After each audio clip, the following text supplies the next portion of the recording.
Olá, saudações a todos. Meu nome é Marcos Antônio Schiavon, sou mestrando em Filosofia sob orientação do professor Manuel Vasconcelos. O tema da minha pesquisa é o problema do mal em Santo Agostinho. Agostinho nasceu em Tagaste, na Numídia, hoje chamada de Argélia, na África, no ano de 354.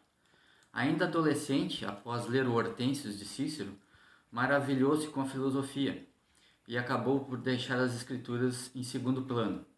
Segundo suas próprias palavras, foi pelo orgulho que caiu facilmente nas mãos do maniqueísmo, doutrina do sacerdote persa Mani, que viveu no século III e que se autoproclamou como aquele que conduziria a doutrina cristã à perfeição.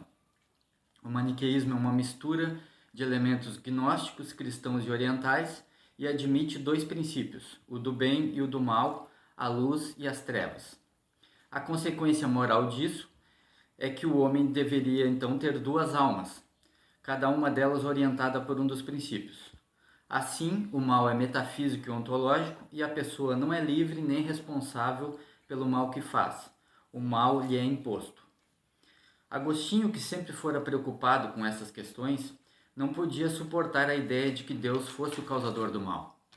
Afasta-se então do maniqueísmo e passa a refutá-lo, tornando-se o seu principal adversário na busca pela verdade para si e seus contemporâneos.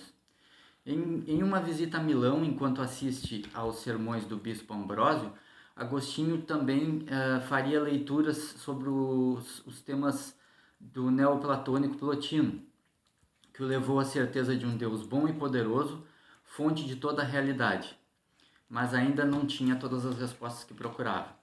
E é em Milão que ele se converte ao catolicismo e escreve várias obras, entre elas o Livre-Arbítrio, onde ele afirma que a fonte do mal moral é o pecado, e este só acontece pelo uso incorreto da liberdade, mas a liberdade é um bem. Agostinho manteve essas conclusões do livre-arbítrio quanto ao problema do mal por toda a sua vida. E nas Confissões, uma outra obra sua muito famosa, voltaria ao tema lembrando que em suas dúvidas nunca poderia aceitar que o mal fosse proveniente de Deus, que sendo incorruptível, se antepõe ao corruptível. A corrupção que se dá pela vontade não poderia afetar a Deus, pois tudo o que ele deseja é bom, sendo ele mesmo o próprio bem, e estar sujeito à corrupção não é um bem. Então, se Deus é bom e criou boas coisas, onde está o mal? Sendo o supremo e sumo bem, criou bens menores do que ele, mas o Criador e as criaturas são bons. Seria por tê-los criado com matéria, em que existia algo de mal, mas mesmo a matéria seria a criação de Deus, e se ele quisesse, tornaria-as facilmente em boas. Então, a explicação não é aceitável. Cito Agostinho: vi claramente que todas as coisas que se corrompem são boas. Não se poderiam corromper se fossem sumamente boas, nem se poderiam corromper se não fossem boas.